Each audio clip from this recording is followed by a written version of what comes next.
yung ating mga kapatid sa tungkol po sa itong mga tunay na doktrina na ating mga Muslim. Yung halimbawa, kami po ay mga Muslim, naniniwala sa ang mga propeta isinugo ng Allah. Iisa lang ang upang ituwid ang mga tao sa tunay na pagsamba sa nag-isang tunay na Diyos. God is one. Lahat ng mga propeta. Kanina po pinaliwanag yung ating mga kapatid natin po na yung mga banal na kasulatan na ipinahayag na Allah subhanahu wa ta'ala sa kaniyang mga propeta ay pari-pariyo sila. So, ibig sabihin ito ang limang haligi ng Islam, Brother Abu Khalil o Sheikh Nasruddin, na ito po ay hindi si Prophet Muhammad ay tumatag. Di ba, Sheikh Ihsan? Hindi siya ang nagtatag. Hindi siya ay nagtatag. Halimbawa, ang Islam po, nasabi ng ating non-Muslim, na hindi mo kailangan kami mag-Muslim. Dahil si Prophet Muhammad ay siya founder sa Islam. Kailangan po kami, doon kami, halimbawa, bilang yung mga Christianity na sumusunod kay Kristo. Nasabi nila ay si Kristo ay nauna kay Prophet Muhammad. So, bago dumating si Prophet Muhammad ay nakasulat. Ganon din na yung mga Hudyo na ang mga Hudyo ay hindi sila rin naniniwala sa itong mga Kristiyano, pati yung mga sa Islam. Dahil sa ang mga Hudyo na ang kanilang pinaniniwalaan ay kay Moses, yung ipinahayag kay Moses ng Taurat. Nasabi nila, yung Old Testament, doon kami. Hindi namin kailangan ng New Testament, hindi namin rin kailangan ng yung Islam dahil si Muhammad ay tumatag sa itong Islam. So, maliwanag po na pinaliwanag itong mga kapatid natin na nabigay sila ng reaksyon na yung pagdarasal sa 5 bisis sa isang araw, pati yung pag-ayuno sa buwan ng Ramadan, pati yung kawanggawa, pagbigay ng kawanggawa, at yung pilgrimage, na hindi po ito si Muhammad ay founder. Kung hindi ito po ang ginawa ni Prophet Muhammad dahil sa itong mga propeta na nauna sa kaniya, ito ang kanilang isinagawa at ito ang kanilang ginawa dahil sa obligatory utos ng Allah subhanahu wa ta'ala. So kami pong mga Muslim, bilang sumusunod kay Prophet Muhammad, sumakanya ng kapayapaan, ay hindi po ito imbento yung aming ginagawa kung hindi 100% na batayan na ipinahayag ng Allah subhanahu wa ta'ala sa kanyang mga propeta, lalo na si Prophet Muhammad sallallahu alaihi wasallam. At kami po ay naniniwala sa ito ang pinakahuling banal na kasulatan ng Quran na ipinahayag kay Prophet Muhammad. Sumakanya nawa ang kapayapaan sa pamamagitan ni Malaikatu Jibril, nagsimula sa Suratul Fatiha, huling sa Suratul Nas, na hindi po ito dagdag bawas. Ito ay nakaprotekta na original na manatili dahil sa si Prophet Muhammad ay siya po ay ipinanganak sa Makkatul Mukarramah. Ang kaniyang salita ay wikang Arabic ng wikang Quraysh, na ito ang Quran ay ganon din ang original na wikang Quraysh, na ito ang tunay na salita ni Prophet Muhammad sallallahu alaihi wasallam. At ito po ang Quran ng pinaniniwalaan ng mga Muslim, ay hindi po ito salungat sa halimbawa sa mga walang kontradiksyon, at hindi po ito kontradiksyon sa mga science. Halimbawa ngayon lang ay technology, dumating mga technology, pero sa panahon ni Prophet Muhammad sallallahu alaihi wasallam ay wala naman yung mga internet, wala naman yung sabi nila na ano po yun, mga technology. Pero ang technology sa panahon natin, na kung pag-aralan natin, ay bago dumating ang technology, ay ipinahayag ni Allah sa kaniyang banal na kasulatan ng Quran po. So ang ibig sabihin, ang Quran ay tunay na salita ng Allah subhanahu wa ta'ala. Kung pag-aralan natin ng maayos, na makikita natin na yung mga obligatory sa Quran ay ito rin ay obligatory sa mga naunang panahon. Halimbawa, ngayon po ang pinaka-problema sa itong tatlo, Kristiyano, Hudyo, at yung Muslim. Ano po yon? Tungkol po kay Kristo at sa kayong nanay ni Kristo na si Mama Mary. Sa tingin ng mga Kristo at sa tingin ng mga Hudyo, ay si Maria masamang babae.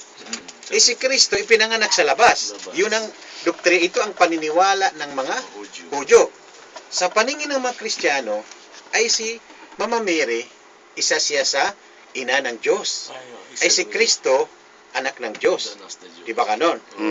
Anak ng Diyos. Sabi nila, kung si Kristo na hindi anak ng Diyos, sino bang tatay ni Kristo? Di ba?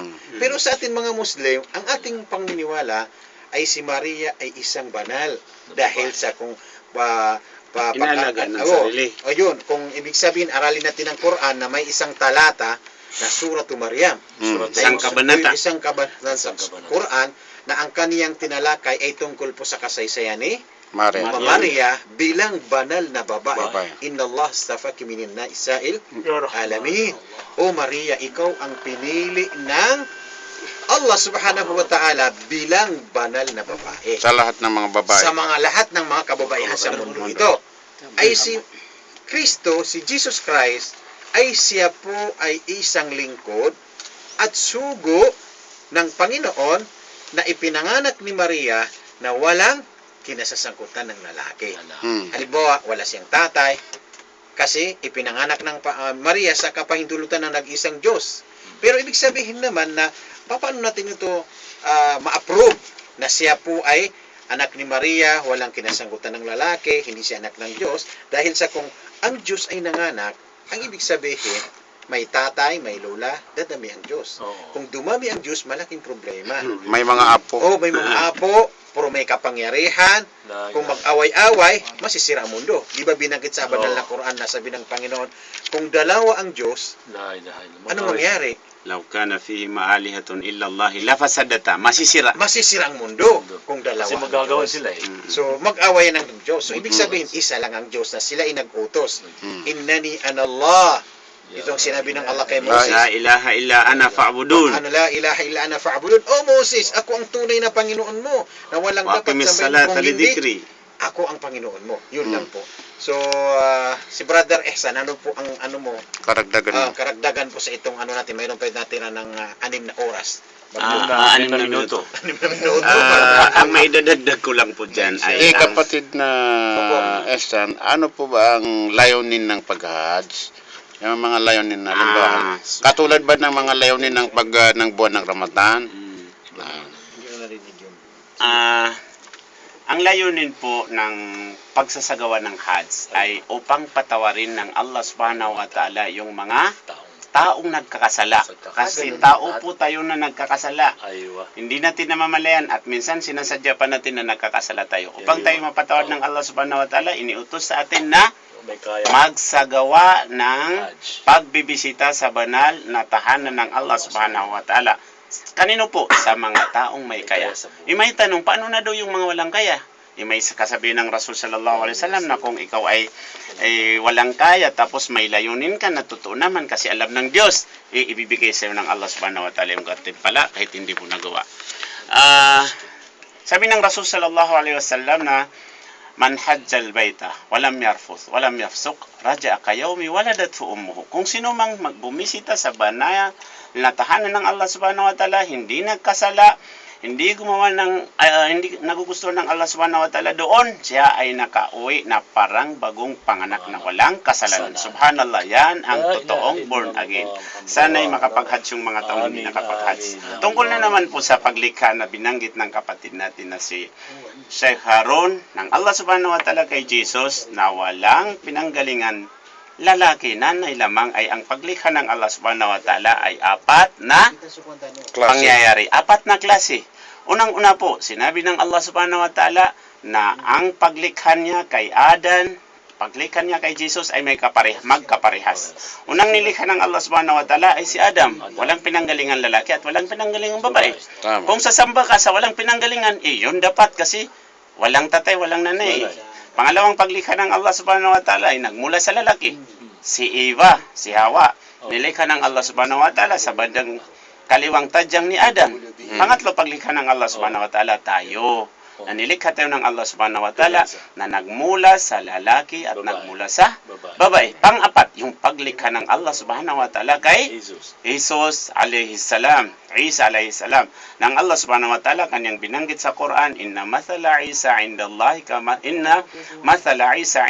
kamathali Adam khalaqahu min turabin thumma qala lahu kun fayakun. Katotohanan, ang kahalintulad ng paglikha ng Allah subhanahu wa ta'ala kay Jesus alayhi salam kay Isa ay katulad ng paglikha niya kay Adam na nilikha niya mula sa putik. Pagkatapos ay sinabihan niya, kun, mangyari. Ay nangyari. Fayakun, at ito ay nangyari. Yan ang paglikha ng Allah subhanahu wa ta'ala sa lahat ng kanyang mga nilalang. Tayo, mga tao na apat na uri. So, hindi dapat sambahin si Jesus, hindi dapat sambahin si Adam, hindi dapat sambahin si Eva. Ang sambahin natin ay yung nag-iisang Diyos. Dahil yan ang kanyang utos sa atin na sinabi ng Allah subhanahu wa ta'ala sa banal na Quran na wala siyang isinugo na sugo maliban lang na sinabihan siya, sabihin ninyo na ako lang ang dapat sambahin na nag-isa. Sabi ng propeta, na pinakahuling propeta, sabi niya, al-anbiya'u ikhwatun li'allatin. Ang mga propeta ay magkakapatid, ngunit magkakaiba ang kanilang pinanggalingang nanay. So, iisa lang ang kanilang layunin na sambahin natin ang nag-iisang Diyos. So, back to you, Tumanor. May natitira pang oras. So, alhamdulillah po, ito pang programa natin ay tuloy-tuloy po ito, ha? Ayun. Inshallah. Inshallah. Ano po ang araw ganitong Linggo. oras ng alas 6 hanggang alas alas 7 po. Yung mga kapatid namin na nakikinig sa itong programa, kung mayroon kayong mga katanungan tungkol po sa pananampalatayang Islam, ay pwede po kayo magtanong sa amin sa itong programa natin. Pwede po tumawag o tumex sa 0927-27619.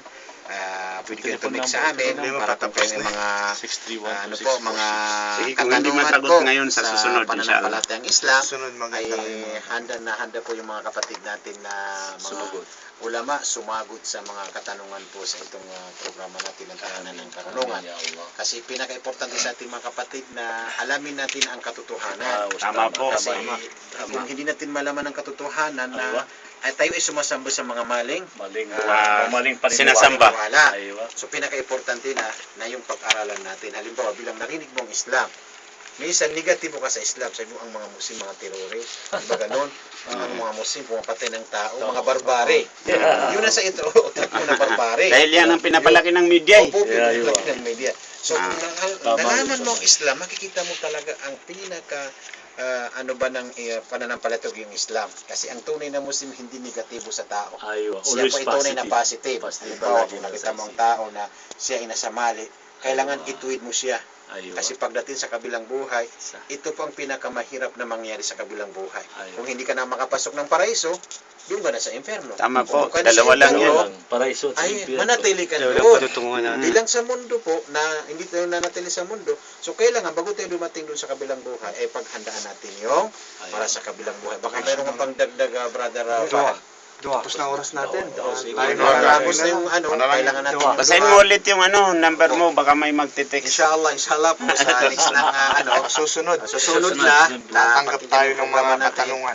وقال ربكم ادعوني استجب لكم آمين يا امين الله. يا رب العالمين آمين. اللهم انك قلت وقولك الحق ادعوني استجب لكم فها نحن دعوناك فاستجب لنا يا رب العالمين Amin. اللهم انت الله لا اله الا انت يا حي يا قيوم آمين. اللهم زدنا علما وارزقنا فهما يا ذا آمين. الجلال والاكرام آمين. يا عزيز يا غفار يا رب العالمين آمين. اللهم ربنا آتنا في الدنيا حسنة وفي الآخرة حسنة وقنا عذاب النار وقنا عذاب النار والحمد لله رب العالمين. Maraming salamat po sa inyo.